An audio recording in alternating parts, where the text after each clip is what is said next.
नमस्कार दोस्तों, इस वक्त मैं हूं दक्षिण कोलकाता के कालीघाट इलाके में।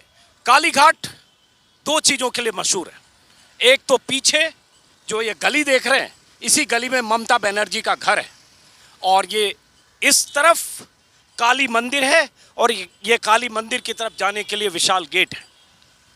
और ममता बनर्जी इस गली में यहाँ से करीब 100 मीटर आगे उस घर में रहती हैं जो खपड़े का 2 कमरे का घर है और दशकों से उसी घर में रह रही हैं।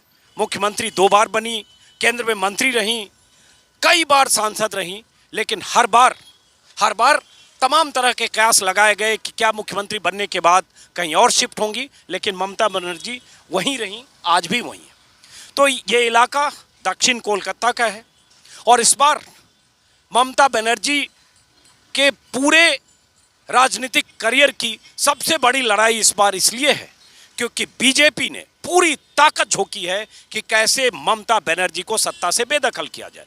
तो जरा इस इलाके के बारे में भी बात करेंगे और हमारे साथ जरा आइए सामने, हमारे साथ कोलकाता में 20 साल से 25 साल से पत्रकारिता कर रहे प्रभाकर मणि तिवारी जी हैं, जनसत्ता में लंबे समय तक रहे। इनके जरिए भी आपको समझाने और बताने की कोशिश करेंगे, लेकिन उससे पहले एक इधर बड़ा सा होर्डिंग लगा हुआ है, मैं कहूँगा अपने सहयोगी अब है वो दिखाएं।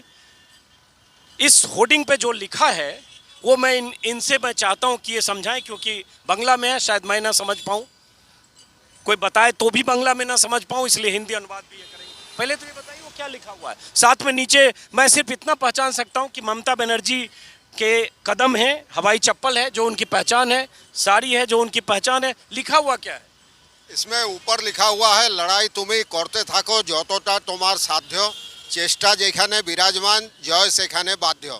माने तुम अपने संसाधन अपनी ताकत के मुताबिक लड़ते चलो और कोशिश करोगी तो जीत आना अवश्यम भावी है। और नीचे वाली लाइन में लिखा है, जो तो इनाड़ो कॉल काठी नवान्ने एवरू हवाई चोटी। ये विपक्ष पे खासकर बीजेपी पर व्यंग है कि तुम जितना भी कल पुर्जे हिला लो घुमा लो, लेकिन नवान्नो यानी राज्य सचिवालय की जो इमारत है उसे नवान्नो कहा जाता है, वहाँ इस बार भी हवाई चप्पल वाली ही यानी ममता बनर्जी ही आएंगी। तो ये जो पोस्टर है, बैनर कहें, उसमें जो आखिरी लाइन है, जैसा इन्होंने कहा कि मुख्यमंत्री कार्यालय में इस बार भी हवाई चप्पल वाली ही आएगी। और कुछ पोस्टर उस बैनर वैसे भी लगे हैं जिसमें ममता बनर्जी व्हील चेयर पर हैं, जख्मी हैं, कल रोड शो भी हुआ।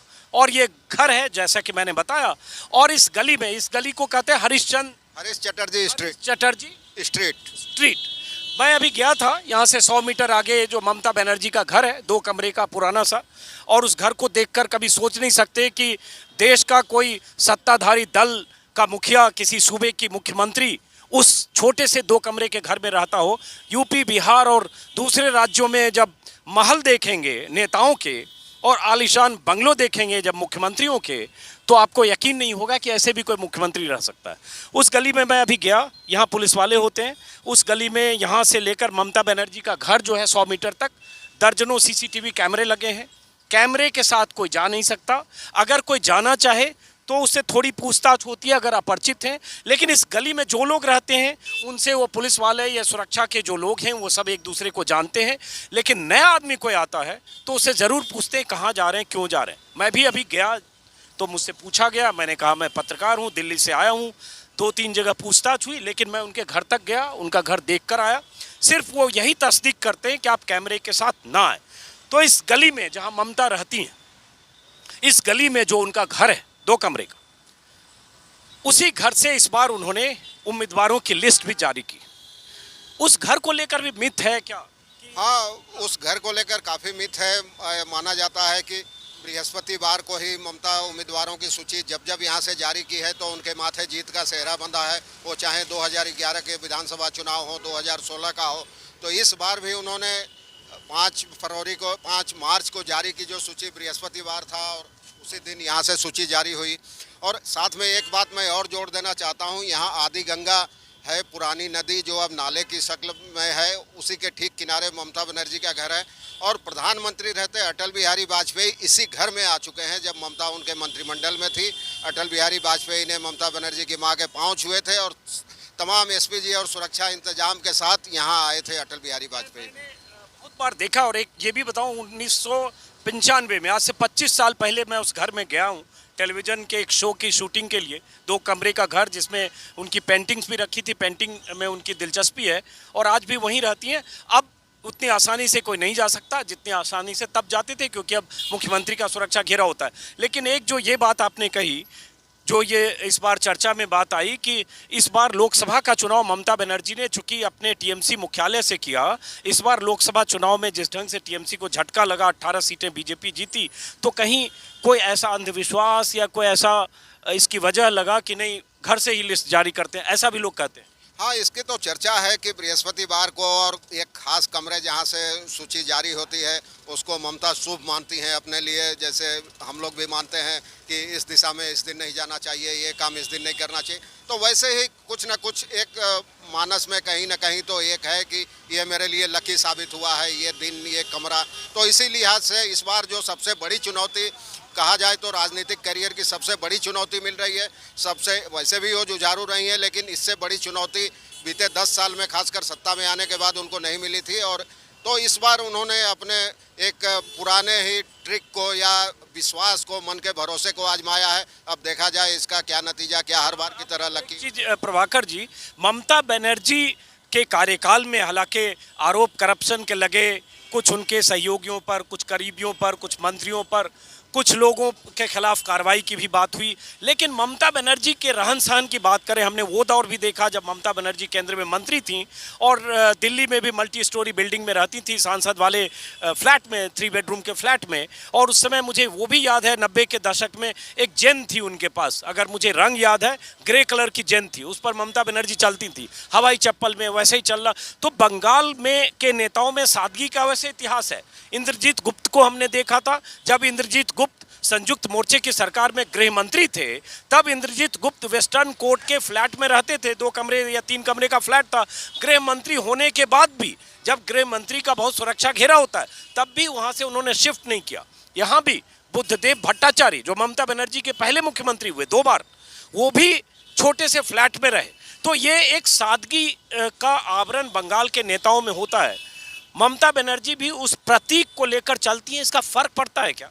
हाँ, जैसे अभी भी हवाई चप्पल वाला प्रतीक है। हाँ, काफ़ी फर्क पड़ता है। इससे लोगों में एक कनेक्शन बहुत मजबूत होता है उनका कि ये हमारे बीच की नेता हैं और हमारे तरह रहती हैं। जो गांव में भी चली जाए जहां लोग हवाई चप्पल पहनते हैं, उनको भी लगेगा अरे ये तो मेरी जैसी हैं, मेरे अपनों के बीच है, कोई ताम झाम नहीं मांगे, कपड़े नहीं मांगे, जूते नहीं।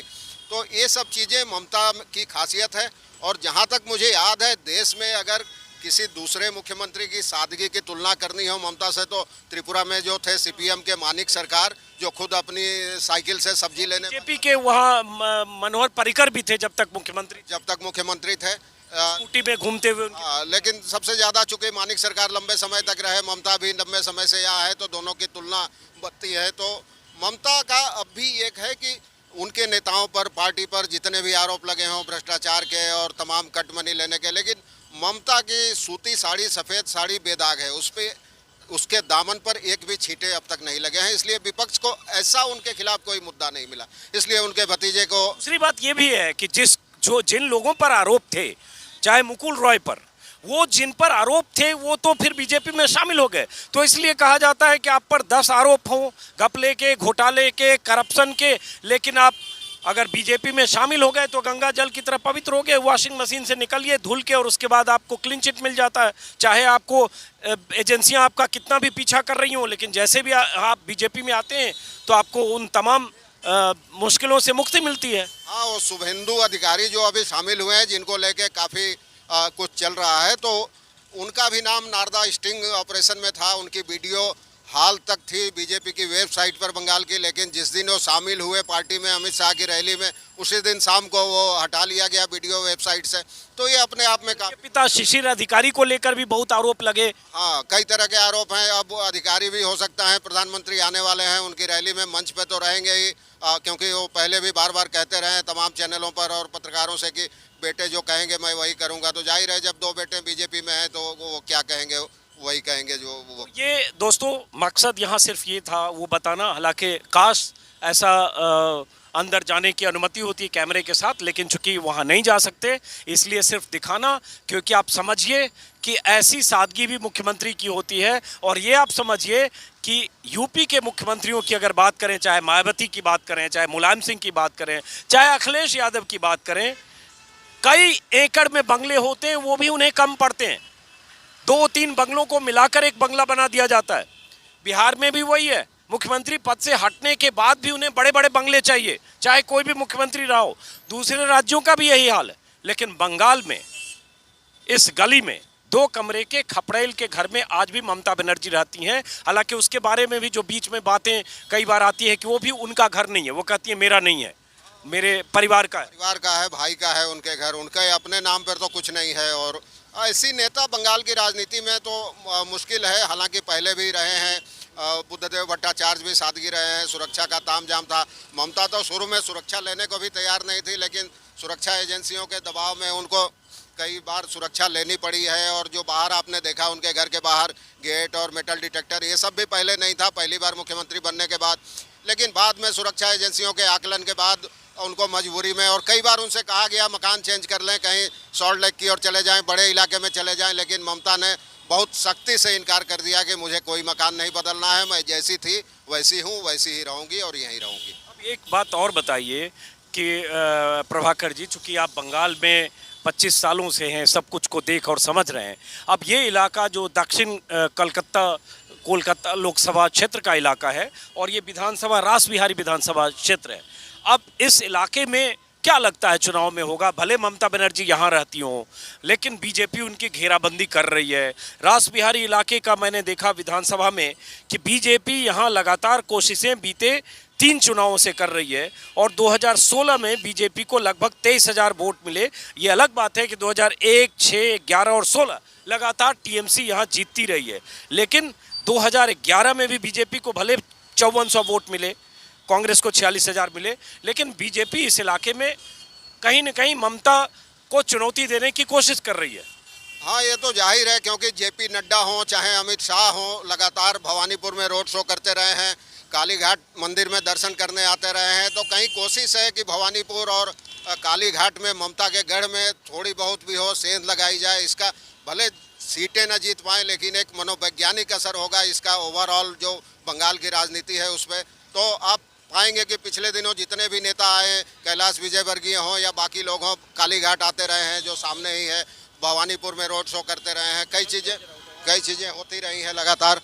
तो इससे एक लगता है कि बीजेपी की क्या रणनीति है कि ममता के घर में सेंध लगाई जाए ताकि ममता में तिलमिलाहट पैदा हो, कोई गलती करें जिसे मुद्दा बनाया जा सके। ये तमाम चीज़ें होती रही हैं, लेकिन अब तक तो कोई खास मुझे नहीं लगता कि उसकी रणनीति कामयाब रही है।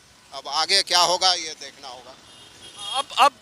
अब दोस्तों सवाल यही है कि बीजेपी ने जिस ढंग से अपने सांसदों को, यहाँ तक कि केंद्र में जो मंत्री हैं उन्हें भी चुनाव के मैदान में विधानसभा में उतारा है।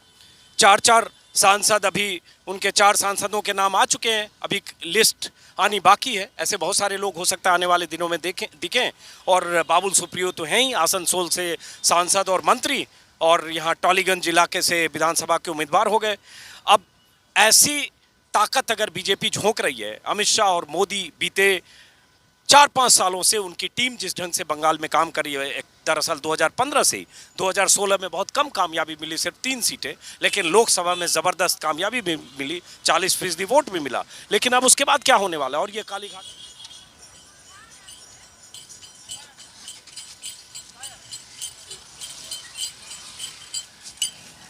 आप तो यही घटना देखते हो। क्या नाम है आपका?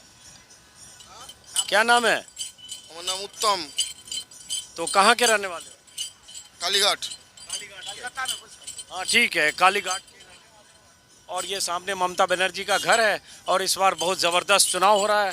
मोदी जी ने पूरी ताकत झोंकी है, ममता दीदी भी व्हील चेयर पर प्रचार कर रही हैं। तो क्या लगता है क्या होगा? हाँ बोलो। उत्तम जी बोलो। अच्छा लगता है। क्या होगा, दीदी या मोदी?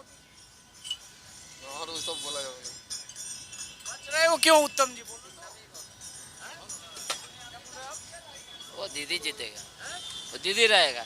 क्यों दीदी रहेगा? ऐसे हमारा जो मन में आया बोल दिया।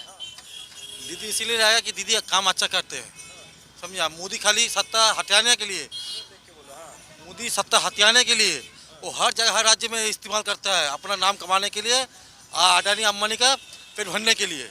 इसीलिए दीदी रहेगा और दीदी आप आएगा। मुंडी हिला रहे हो, अब बोलो तो क्या बोलना चाहते हो, बोलो क्या बोलूँ আমি এমনি বললাম जो बोलना चाहते हो बोलो। मोदी और दीदी में किसका माहौल है आपके हिसाब से?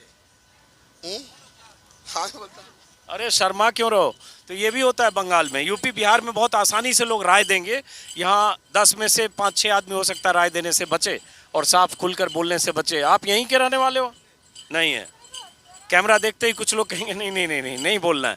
तो चलिए दोस्तों, और इधर ये मंदिर का रास्ता है, यहीं बड़े बड़े नेता भी आते हैं तो कालीघाट के इस मंदिर का दर्शन करते हैं। तो फिलहाल इस वीडियो को दोस्तों यहीं से ख़त्म करते हैं और फिर किसी इलाके में मुलाकात होगी किसी और वीडियो में। मैं आपको इतना बता दूं कि मैं यहाँ लगातार अब से 30 दिन 40 दिन लगातार अलग अलग इलाकों में घूमूंगा। कुछ कहानियाँ, कुछ किस्से, कुछ चुनाव की बातें, साथ में कुछ स्थानीय पत्रकार जो पश्चिम बंगाल में कई सालों से 20 साल 25 साल से काम कर रहे हैं उनको भी साथ लेने की कोशिश करूँगा, क्योंकि समझना बंगाल को यूपी और बिहार के मुकाबले थोड़ा मुश्किल है। भाषा भी है, राजनीतिक चेतना भी है, सांस्कृतिक चेतना भी है और एक अलग किस्म का इतिहास भी है, क्रांतिकारी बंगाल का इतिहास। और बंगाल का चुनाव इस बार दिलचस्प होने जा रहा है, इसलिए हर रोज कई तरह के वीडियो के जरिए आपको बताने, दिखाने, समझाने की कोशिश करूंगा। फिलहाल इस वीडियो को यहीं खत्म करता हूं दोस्तों, नमस्कार।